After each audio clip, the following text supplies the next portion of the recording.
Lods, dito tayo ngayon sa pinakasikat na tourist spot ng Bohol. Ito yung Chocolate Hills, Carmen, Bohol.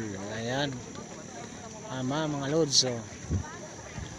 Ito yung pinagmamalaki naming mga taga Bohol. Ayan.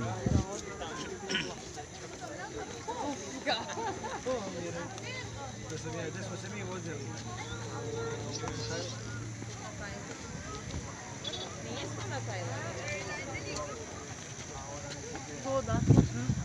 Кау.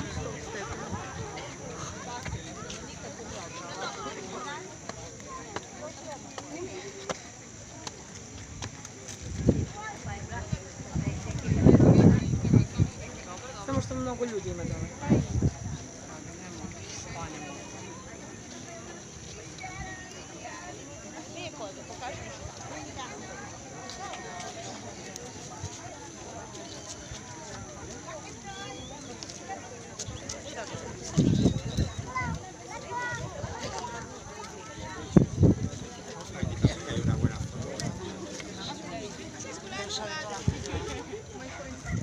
Thank you for watching.